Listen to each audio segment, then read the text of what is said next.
Oi, meu povo, tudo bem? Sejam muito bem-vindos ao terceiro episódio do Quero Pra Viagem Podcast. Hoje temos edição especial, será a nossa primeira entrevista, então eu não quero ficar enrolando muito porque eu quero compartilhar com vocês como foi essa conversa. Hoje a gente vai falar um pouquinho sobre como é o processo de mudança para o Canadá, mais especificamente na cidade de Calgary, na província de Alberta. Vamos juntos? Simbora!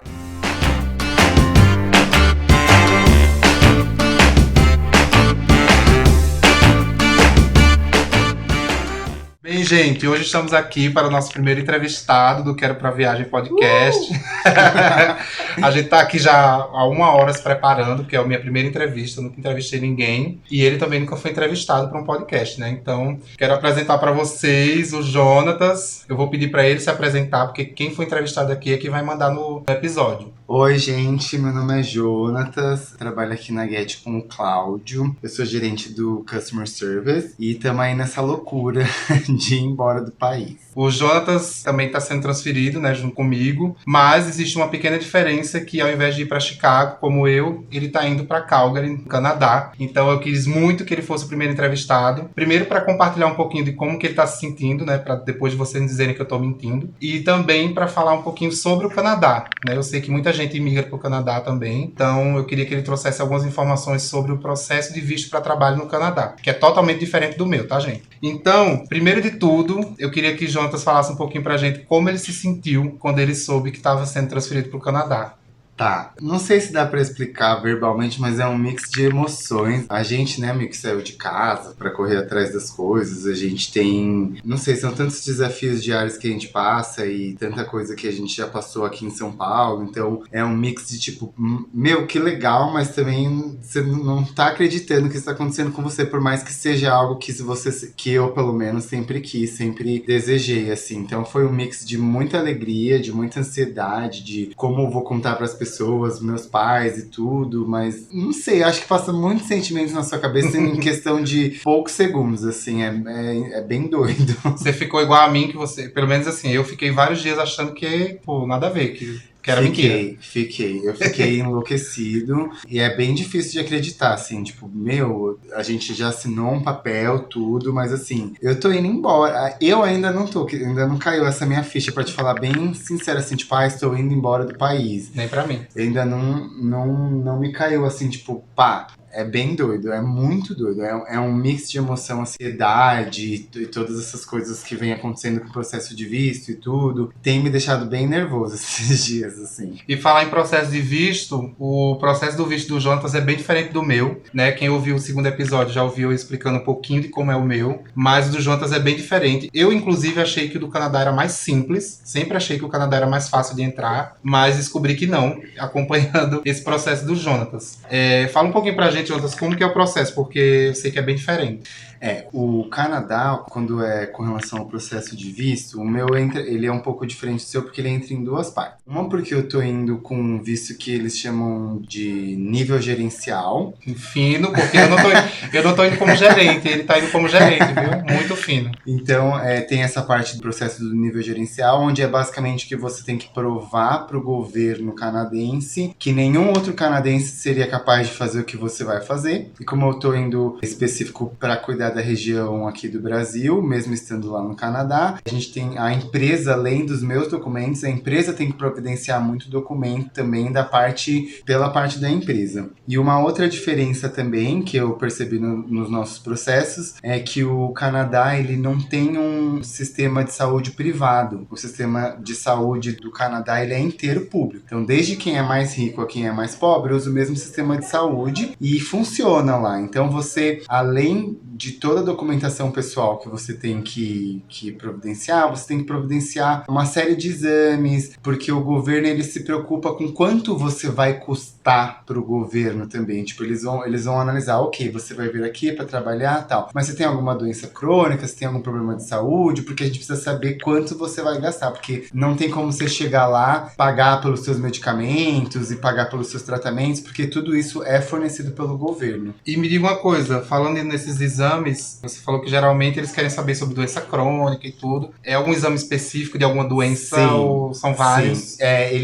Os exames que eu fiz, o exame você tem que fazer em um médico específico do consulado. Quando você tá no processo, eles te dão uma listagem desses médicos. Eu escolhi o que era mais próximo da minha casa. Só pode fazer nesses médicos. Os exames são bem específicos. Eles pesquisam mais a parte de doenças crônicas, como tuberculose, sífilis, HIV, as doenças que têm uma demanda de custo pro governo. E sim, eles podem sim vir a negar o seu visto por uma categoria que eles chamam de excessive demand, que é uma pessoa que demanda muito do governo. Pelo que eu entendo, assim, do que a empresa que está cuidando com a gente está ajudando, é que se a pessoa passa de 21 mil dólares canadenses por ano, ela não serve, não é que não serve, né? Essa seria a palavra errada, mas ela custa muito pro governo. Então, não é que você, se tiver uma doença crônica, não vai. Não é isso que eu quero dizer. Você vai sim. Desde que todo o seu tratamento, o que você vai demandar do governo, não passe de 21 mil dólares. Se não passa, não tem nenhum problema, você não vai ser negado. Mas se passa, aí podem haver algumas complicações, assim. Nossa, gente, tá aí uma coisa que eu não sabia. E olha que eu tô acompanhando o Jonatas no processo, né? Estamos juntos desde outubro. E eu não tava sabendo disso. Pra mim, o Canadá sempre foi mais simples. Mas quando o Jonatas começou a fazer o processo dele e eu vi que tava muito diferente do meu, foi quando a gente começou a conversar mais sobre como que tava funcionando dele. Porque eu, por exemplo, não tive que fazer nenhum tipo de exame pros Estados Unidos. Eles não pedem nenhum tipo de exame. Eu não sei se todo mundo sabe, mas... Porque lá eles vão te cobrar também, se você precisar de qualquer coisa, né? Eu ia dizer isso, eu não sei se todo mundo sabe, mas o sistema de saúde dos Estados Unidos é um sistema de saúde muito caro. Grande parte das dívidas dos americanos é relacionada à saúde ou à educação, né, que é a parte de faculdade. Então, queria saber um pouquinho também de você. Dentro desse processo, o Jonatas está tendo a mesma assessoria que eu, né, como eu falei, assessoria jurídica, assessoria de mudança e tudo. E nessa assessoria de mudança, ele também fez uma Luxy Trip para Calgary, no Canadá, que foi completamente também diferente da experiência que eu tive em Chicago. As duas foram ótimas, mas eu queria que o Jonatas comentasse um pouquinho,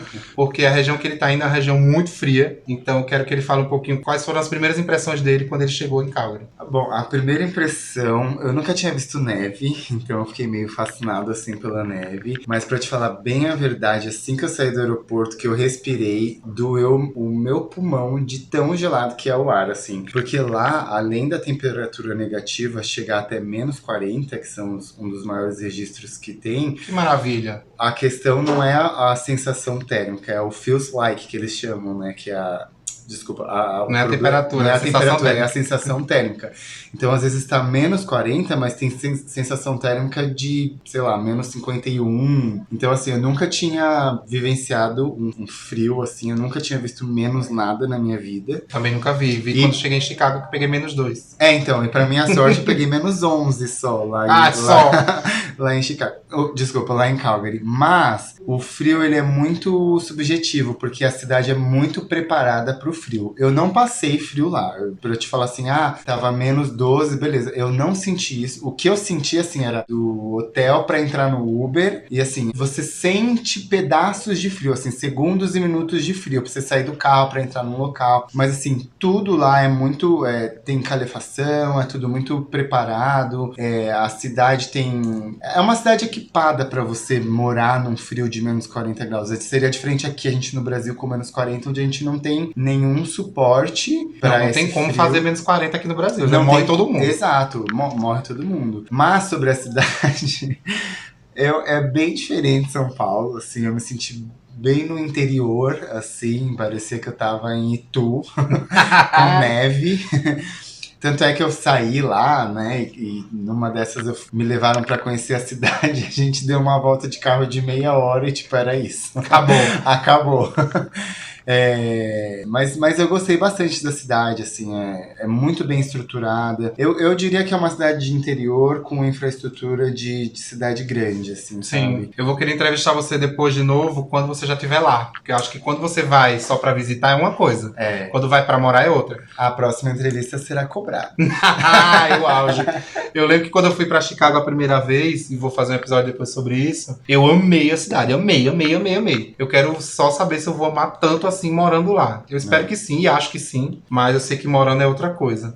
E no escritório lá, você achou que você foi bem recebido? As pessoas são friendly, né? Como eles chamam, amigáveis? Fui, mas assim, eu já tinha recebido algumas dicas, assim, do tipo de coisas de como agir, porque a gente é muito de oi, tudo bem? Aí abraça, E dá um chega e beijo, beija. não sei o quê. E lá não é. As pessoas mal te dão a mão, assim, pra você cumprimentar, mas não quer dizer que elas não estão sendo receptivas, né? Mas já tem alguns brasileiros lá também, que vai ser o pessoal da equipe que eu vou gerenciar, então eu fui muito bem recebido. A gente foi num restaurante indiano. Como tem restaurante indiano lá, assim, acho que é igual padaria aqui. Mas eu fui muito bem recebido, o escritório é legal. Porque aqui, ó, pra quem não sabe, o escritório da Get ele é muito pequeno, ele só tem área comercial, né? Que é Basicamente. Customer Service e vendas. Basicamente é isso. Então lá eu meio que fiz um tour pela empresa. Eu conheci o marketing, eu conheci o legal, eu conheci outros vendedores. Não, vendedores não, que não tem vendas lá. Eu conheci outras pessoas que são da mesma área que eu, que é de Customer Service. Eu pude ver um pouquinho mais da empresa que eu faço parte, mas que eu não tenho contato, entendeu? Entendi. E outra coisa, assim, que a diferença do Jonatas pra mim, por exemplo, que o Jonatas é super organizado. Então, a gente tá, enfim, acompanhando YouTubers, a gente tá acompanhando o Instagram, tudo do povo que mora nesses lugares. Mas o Jonatas, assim, tá a 1000 passos na minha frente, porque ele já sabe onde ele vai abrir conta bancária, já sabe que os investimentos que ele vai fazer, porque ele vai ter um salário de manager agora. Quais, assim, as coisas que você tá pensando que são as primeiras coisas que você vai providenciar assim que você chegar lá? Tá, no meu Luxy Trip eu já escolhi o apartamento. Ah, Esse tem foi essa diferença. Eu não tenho apartamento, gente, eu ainda sou homeless. É. O Joca já tem apartamento. Pra vocês que não sabem, o objetivo desse passeio que a gente fez foi pra procurar o apartamento, tá? Eu procurei, mas não pude fechar porque eu não tinha visto. Eu achei um lá que era muito próximo da empresa e lindo, muito, muito lindo, que eu fiquei apaixonado. Aí eu cheguei aqui, já mandei tudo que precisava, já paguei taxa que tinha que pagar. E essa é uma diferença nossa, porque o meu, eu não pude nem fazer reserva do apartamento sem ter o visto. No Canadá você conseguiu, eu não consegui no meu. Eu consegui porque eu provei, eu demonstrei a minha offer letter, que é o documento que a empresa dá falando que eu vou estar empregado, que eu vou receber tanto. O meu, a corretora falou que ela só podia quando eu tivesse o visto mesmo. Ah, não, lá foi muito mais simples. Inclusive, eu fui aprovado assim em horas. Depois de horas que eu fiz o application, ele falou assim: sua application foi aprovada, envie esses documentos e tal. É muito diferente. Isso eu achei muito diferente lá de procurar casa lá, por exemplo. Aqui a gente tem muito assim, aluguel, condomínio. Sim. Lá não tem isso. Você paga uma taxa mensal de tantos dólares por mês e você mora lá. Verdade, em Chicago eu também cheguei a perguntar pro corretor se aquele valor que eu tava vendo lá no papel que ele me deu era o valor final. Porque geralmente quando a gente procura no Brasil, a gente vê o valor e é só o valor do aluguel, não tem o valor do condomínio. Exato. Lá já é tudo junto. A única coisa que eu achei o ó lá, né, mas tudo bem. Se você tem pet como eu, você paga uma fee a minha foi de $350, né, de $350 pra ter um cachorro? Pro cachorro poder morar, ele paga um aluguel. E é uma taxa que eles não devolvem quando você sai, e não é por pet. Pelo menos no prédio que eu fui, não é por pet. Se você tem 3 cachorros, você vai pagar $350 pela quantidade de pets que você tem. E outra coisa que eu achei muito difícil, eu deduzo que, pelo fato da maioria dos apartamentos lá serem por carpete, não é piso igual o que a gente tá acostumado aqui, eu achei muito difícil achar um apartamento que fosse pet friendly, porque quase não tem. Lá em Chicago também, a maioria é com carpete, inclusive ela chegou, como a gente tem gato, né, eu e Milton, a gente vai levar a Frida, ela chegou a perguntar se ela tinha feito, eu nunca tinha ouvido falar disso, que gato pode fazer a cirurgia pra tirar as garras. E ela perguntou se a Frida tinha, tanto que quando ela falou inglês, eu nem entendi o que ela tava falando. Aí ela explicou, a cirurgia que faz do gato pra o gato tirar as garras. E eu nem sabia que isso existia. Aí na hora eu falei sim, sim, com certeza. Aí depois foi que eu fui procurar o que era, e aí eu vi que era a cirurgia das garras, e aí eu pensei, tipo, então a Frida não fez. Não sei nem se ela vai precisar fazer, porque eu vi que a maioria dos prédios não é pet friendly. Então, mas esse, por exemplo, que aceita, ele não é de carpete. Então, assim, eu imagino... E eu, não que eu aceite, mas eu entendo um pouco, porque eu tenho cachorro, eu sei como eles amam um tapete pra fazer xixi, por exemplo. Sim, então, a Frida detonou o carpete que Milton tinha no apartamento. Depois da reforma, que agora é piso de madeira, que ela tá bem. E aí eles fazem uma série... É mais difícil o cachorro morar lá do que você. Eles fazem uma série de perguntas, se late, se é grande, não sei o quê. E os lugares que aceitam pets, eles aceitam até tantos quilos. Não é que é totalmente tá. pet friendly. E falando nisso, você também tem um processo pra levar o cachorro. Ai, nem me falha. É mais difícil levar ele do que eu. Não, na verdade, o Canadá é super simples. Eu só preciso providenciar algumas documentações sobre a saúde dele, fazer alguns exames. O Canadá só exige a vacina antirrábica, diferente da Europa, que exige um monte de vacina. E, além disso, exige quarentena. Depois que você toma a vacina, você só pode ir depois de 40 dias. O Canadá não tem nada disso. É super simples. É levar dar as vacinas, providenciar esse documento. O único detalhe é que tudo isso tem que ser feito 10 dias. Não, desculpa. Tudo isso, quando você chega lá, ainda tem que estar válido por 10 dias. Então você tem que fazer bem no finalzinho, assim, Já perto de ir. Já perto de ir. No meu caso, e no caso do Shade é meu cachorro.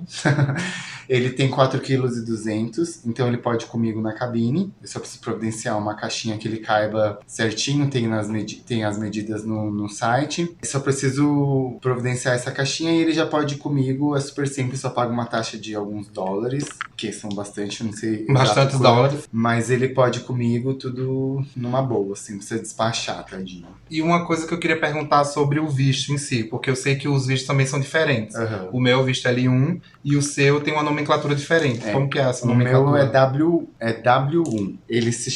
O visto que eu tô tirando se chama Work Permit, que é uma permissão de trabalho, e vinculado com ele tem o Express Entry, que é como se fosse separado. Eu preciso de um visto para entrar e de um visto para trabalhar. Ah, tá. E aí, tudo isso é junto com aquele Health Report que eu te falei, do reporte do médico.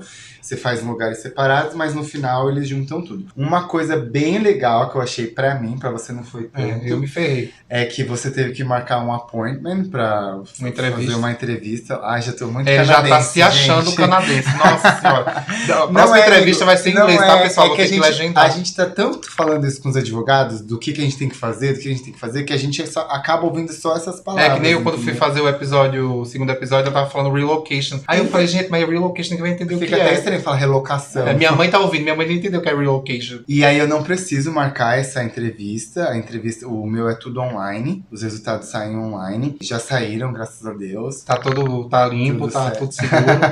E uma coisa, o seu, então, eles não têm que mandar uma petição. É uma documentação completa que eles enviam direto para o consulado. A petição faz parte, mas a empresa tem que providenciar muitos documentos sobre a empresa. Sobre a saúde financeira da empresa. No meu também tem. Essas coisas, mas a empresa tem que provar pro consulado por que eu não posso fazer isso daqui do Brasil. Sim. E eu tenho que estar lá no Canadá para fazer isso. É basicamente isso. Porque eu lembro que o meu, assim, a minha documentação também tinha alguns formulários que eram, tipo, próprios do governo, que a empresa preenche. Do mesmo jeito que eu preenchi lá no site, eles também têm que preencher. Eu não tive acesso aos documentos. Ainda não chegou, gente, por isso que ele tá não tive acesso ao que a empresa está providenciando. Eu acho que é tão confidencial ao ponto de que eu não posso saber também.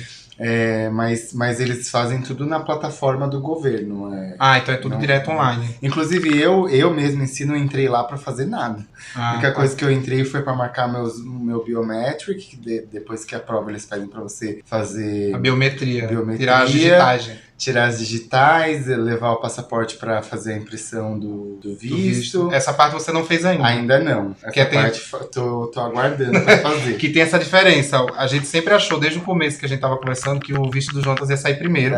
Porque, teoricamente, na nossa cabeça, o Canadá ia ser mais fácil dele entrar. E acabou que o meu visto já saiu e ele ainda tá esperando o dele. É que eu sou manager, né?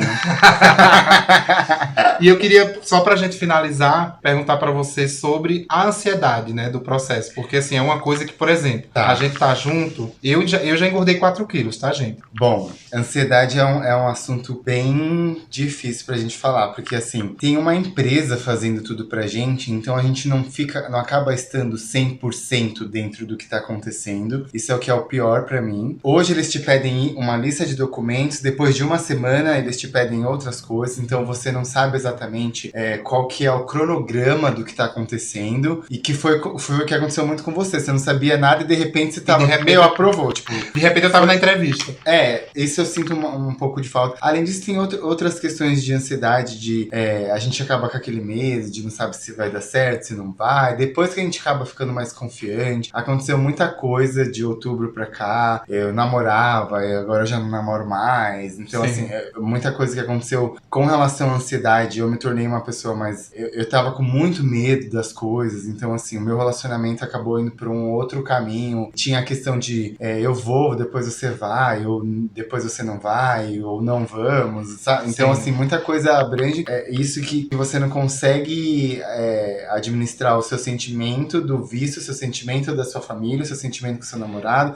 Não é tudo separado, é tudo junto. Exato. Né? E além disso, o Claudio sabe, a gente tá numa reorganização da empresa. A gente tá indo embora porque a empresa está se reorganizando. Ainda tem esse peso, essa responsabilidade de você ter sido escolhido pra ir. Exato. E além de você lidar com a ansiedade do seu vício, do seu namoro, da sua família e de um cenário novo no seu emprego, porque assim, até janeiro a gente trabalhava até dezembro a gente trabalhava de uma forma, e de janeiro a gente trabalha de outra forma, mudou tudo. Então a gente ainda tá aprendendo. O que era mais importante pra mim, até foi um dos motivos do término do namoro, é que não tava conseguindo administrar. Trabalho novo não, é a mesma empresa, mas é uma nova organização, Sim. né? Um novo modelo de trabalhar. Modelo, mais isso do visto, mais o namoro, e chega uma hora que você esgota. Alguma coisa não vai dar certo, né? Alguma coisa não vai dar certo. Eu lembro que, assim, uma das coisas que foi em comum é que, assim, gente, se você recebe uma notícia dessa e você tem um relacionamento, se você não é casado, porque, assim, se você é casado, oficialmente, civil, a empresa dá todo o suporte para que o seu cônjuge, né, homem ou mulher, vá junto com você. Mas, no nosso caso, tanto eu quanto o Jonas, a gente não é casado civilmente, né? Mas o Claudio vai casar. Mas eu vou... eu vim já dando spoiler dos próximos episódios. Então, assim, eu e Milton, a gente já tinha 4 anos juntos, então isso ia acontecer de alguma forma, em algum momento. O Jonas tinha um relacionamento mais jovem, né, digamos mais assim. Recente. De 1 ano, 6 meses. Então, assim, é uma das primeiras coisas que a gente considera quando a gente recebe uma notícia dessa. Porque, assim, a primeira coisa que a gente pensa é que tem uma outra pessoa que precisa saber disso e uma outra pessoa que precisa decidir em cima dessa notícia. E também foi tudo muito... A gente foi descobrindo o processo depois, né? Depois que você descobriu que se você casando, a empresa daria todo esse suporte. Sim. Você já estava nessa fase de casar, eu ainda não estava tão preparado assim para um casamento e sei lá. Mas não é esse o objetivo do canal. A gente vai nessa sessão de terapia. Nessa sessão de terapia. Mas, enfim, só queria também que a gente comentasse um pouquinho sobre essa parte da ansiedade, porque foi um ponto muito forte, assim, no processo inteiro. As pessoas só veem a parte boa, que é tipo, pô, os caras estão indo um pro Canadá, outro pros Estados Unidos, vão ganhar em dólar, etc e tal. Mas, gente, é um processo muito, muito, muito longo e que dá muita ansiedade. A gente fica muito perturbado, porque, como o Jonas falou, em uma semana os advogados pedem uma penca de documentos. E aí depois eles ficam 2 semanas sem falar com você. Então, nessas 2 semanas você não sabe acha que deu merda, né? Você fica essas 2 semanas sem entender o que tá acontecendo, né? Como ele falou, a gente não teve um cronograma. E eu acho que, não sei se, eu não diria que é um erro, mas assim, a gente não teve um cronograma porque eu acho que o processo mesmo em si não tem como você dar um tempo, um período. Então as coisas vão acontecendo no tempo que elas têm que acontecer e a gente que lute, entendeu? Eu que lute. E você tem feito alguma coisa assim pra trabalhar a ansiedade? Porque eu sei que você vai pra academia todo dia, mas... Eu vou, além disso... mas não tá dando certo. Eu tenho comido bastante. Bem-vindo ao clube. Tenho aproveitado os blocos que estamos aí. Graças a Deus eu vou ter tempo de pegar meu último carnaval. O Jonas estava super ansioso pra passar o último carnaval aqui. Eu sempre falei que eu queria ir depois do carnaval só. Mas aí agora tá achando ruim que vai depois do carnaval também. Ao mesmo tempo ele acha ruim. Outra questão da ansiedade também é que a empresa foi dando muitas datas pra gente, né? Quando a gente soube em novembro, já era pra ir em janeiro.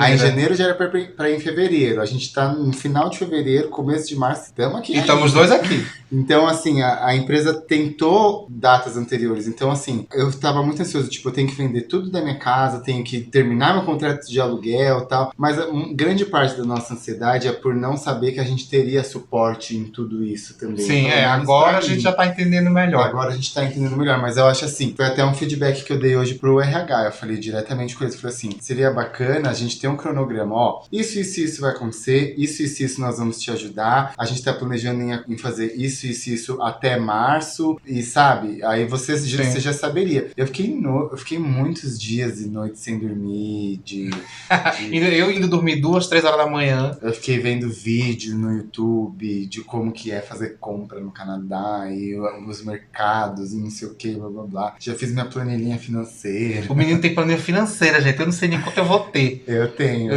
Eu tenho porque, amigo, a gente que mora sozinho, a gente depende da gente. Se der algum problema, tipo, a gente, né? A gente pela gente. É a gente né? pela gente. Não dá nem pra pedir pros pais, que é a gente que ajuda eles. Sim. Então é isso, gente. Adorei. Sempre Mas já você... acabou, Gabi? De frente com o Gabi. Sempre vão ser conversas assim bem informais com as pessoas que eu vou conversar. Eu quero mais que as pessoas, mais do que o processo em si, ou as questões mais técnicas de visto, de tudo, eu quero que as pessoas tragam mais a visão delas de morar num lugar. O Jonatas quer quem tá indo como eu, então assim, ter essa perspectiva de uma outra pessoa que tá no processo de mudança. As próximas entrevistas eu quero também falar com pessoas que já moram nos lugares ou que já moraram, para elas trazerem essa perspectiva de como é morar. Vou conversar com o Jonatas outra oportunidade, quando ele já estiver em Calgary instalado e já estiver vivendo por lá. Muito obrigado, Jonatas. Quero agradecer pela disponibilidade, pela conversa, por ter trazido essas informações sobre o Canadá. Eu não sei quantas pessoas têm interesse, né, que ouvem aqui, que têm interesse em Canadá, mas espero que a gente tenha ajudado algumas pessoas. E, gente, qualquer coisa, vocês podem aí adicionar o Jonatas, né, no @JSCose. Não, dois errou, E's e- amiga. JSCose. C-O-Z-Z-I, galera. Me Dois segue aí que eu Cs? quero ser famoso. E é isso, gente. Muito obrigado vocês também que estão ouvindo. Espero que vocês tenham gostado da primeira entrevista. E a gente se fala já já. Jonatas quer falar ainda? Obrigado, gente, por terem ouvido. Minha voz não é tão feia assim pessoalmente. Obrigado você, Cláudio, por ter me convidado a esse eu estrear, né? Essa sessão de bate-papo de frente com o Gabi. E é isso, pessoal. Se vocês tiverem alguma dúvida, alguma coisa sobre o processo do Canadá, pode me mandar mensagem que eu puder ajudar, eu ajudo. E obrigado. Obrigado, gente. Até a próxima. Inclusive, eu acho que o próximo episódio vai ter entrevista também. Não sei. Tchau.